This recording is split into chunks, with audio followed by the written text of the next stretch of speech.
जो स्टूडेंट्स यहाँ बैठे हैं, आपसे मैं एक छोटी सी बात कहना चाहती हूँ।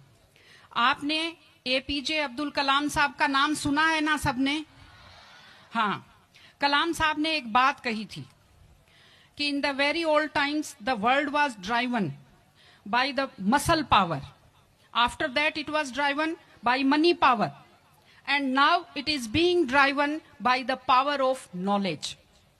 यानी पहले शरीर की ताकत से दुनिया चलती थी, उसके बाद कुछ दिन पैसे से दुनिया चली, और अब दुनिया कैसे चलती है? ज्ञान की ताकत से चलती है। आज अमेरिका और रूस, फ्रांस क्यों हमसे आगे हैं?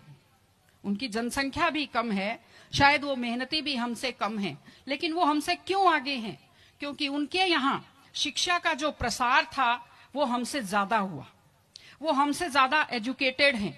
हम लोग प्राचीन काल में हमारे यहाँ बहुत अच्छी यूनिवर्सिटी थी, नालंदा यूनिवर्सिटी थी, तक्षशिला यूनिवर्सिटी थी, लेकिन जब मध्यकाल आया तो हमने अंधविश्वासों पर ज्यादा ध्यान दिया और जो नॉलेज था साइंस का उस पर हमने कम ध्यान दिया, इसलिए हम विश्व में पिछड़ गए। एसएसटी में आप लोग पढ़ते होंगे, 10th के बच्चे एसएसटी पढ़ते हैं, कि एक समय था जब वर्ल्ड की जो रिचेस्ट कंट्रीज थी वो रूस अमेरिका नहीं थी, वो इंडिया था और वो चाइना था। चीन और भारत विश्व के सबसे धनी देश थे, लेकिन हमने एजुकेशन पर ध्यान देना छोड़ा। उसका नतीजा ये निकला कि हम लोग गरीब हो गए, हम लोग पिछड़ गए, हम लोग कमजोर हो गए। इसलिए अगर आपको खुद को ताकतवर होना है और इस देश को ताकतवर बनाना है तो आप लोग शिक्षा पर ज्यादा से ज्यादा ध्यान दीजिए। हमारी बेटियां यहां बैठी हुई हैं, आप लोग बहुत खुश किस्मत हैं, आपकी किस्मत अच्छी है कि आपने इस जमाने में जन्म लिया है जब लड़कियों को स्कूल भेजा जाता है, जब लड़कियां बराबरी के अधिकार के साथ आत्मसम्मान से जिंदगी जी सकती हैं। मैं अभी सोफे पर अकेली बैठी हुई थी, फिर उसके बाद शिफा जी आए और फिर उसके बाद संतोष जी आए, तो हमें जगह हमारी बढ़ती गई। मैंने कहा भाई पुरुषों सिंहासन खाली करो, महिलाएं आती हैं।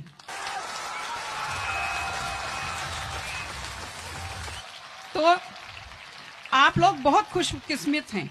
आपकी दादी नानी कितना मेहनत करती थी, सांस नहीं ले पाती थी खुलकर, घूंघट से चेहरा ढककर रखना पड़ता था, जोर से बोल नहीं पाती थी, कानाफूसी में बात करती थी, और आप कितने सम्मान के साथ अपना बैग लेकर के पूरे विश्वास से आप स्कूल आते हो। बहुत खुशकिस्मती की आपके लिए बात है, आपको इसका फायदा उठाना चाहिए।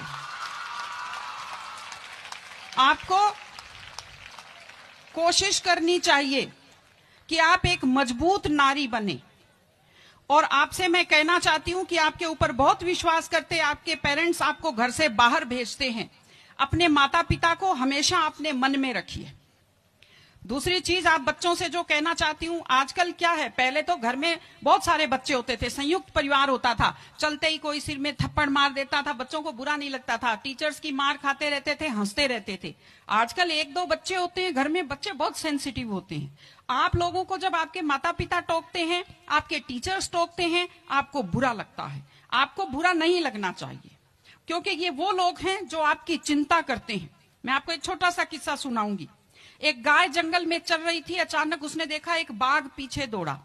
गाय भी भागी जान बचाने के लिए, सामने दलदल था, वो दलदल में थोड़ा चली, वो दलदल में फंस गई। बाघ भी पीछा करता हुआ आया, वो भी दलदल में फंस गया, लेकिन गाय से थोड़ी दूरी पर था, चल नहीं पाया। तो गाय हंसी और उसने बाघ से कहा, बाघ तू तो गया, तू मरेगा। तो बाघ ने कहा, तुम क्या हंस रही हो, तुम भी तो मरोगी दलदल में। उसने कहा, मैं नहीं मरूंगी, देखना।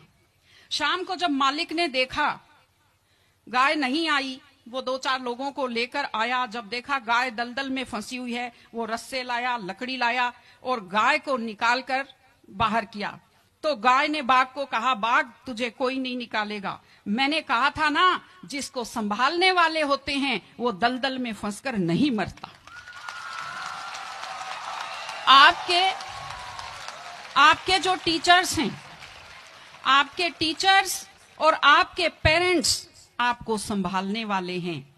अगर आप उनकी बात मानेंगे, आप डांट के पीछे छुपी हुई उनकी चिंता को आप समझेंगे तो आप बुराइयों के और गलतियों के दलदल में कभी नहीं फंसेंगे। इसलिए अपने माता पिता को, विशेषकर अपनी मां का चेहरा अपने दिमाग में रखिए, अपने दिल में रखिए कि वो आपके ऊपर कितना विश्वास करते हैं, वो आपकी कितनी चिंता करते हैं, घर पे आपका इंतजार करते हैं, आपके लिए हमेशा वो दुआएं करते हैं। आपके माता पिता जब मंदिर में जाते हैं खुद के लिए कुछ नहीं मांगते, जब वो बचत करते हैं उस पैसे से खुद के लिए कुछ नहीं खरीदते, वो पैसा आप लोगों पर खर्च करते हैं। उनकी इस चिंता को समझिए, अपने टीचर्स की चिंता को समझिए। मैं आप सबको बहुत शुभकामनाएं देती हूं कि आप लोग, आपकी बुद्धि तीव्र हो, आपका मन बहुत समृद्ध हो, आपका हृदय बहुत संवेदनशील हो। मैं स्कूल को मैं बहुत बहुत शुभकामनाएं देती हूं। टीचर से अपील करती हूं कि व्यक्ति केवल शरीर और दिमाग नहीं होता, एक मन होता है, एक आत्मा होती है। माइंड जो है, mind is sharpened by the knowledge and information. दिमाग तो तेज होता है, लेकिन बच्चों का मन समृद्ध कीजिए, उन्हें कमजोर पर दया करना सिखाइए, उन्हें परिवार के प्रति संवेदनशील बनना सिखाइए कि वो एक अच्छे संपूर्ण नागरिक बने, जिसको कहते हैं कंप्लीट पर्सनैलिटी, वैसे बने।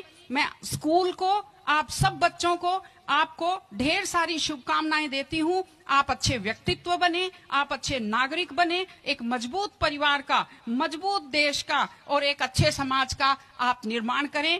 आपने बुलाया, हमें सुना, हमें सम्मान दिया, मैं हृदय से आभारी हूं। बहुत बहुत धन्यवाद। नमस्कार।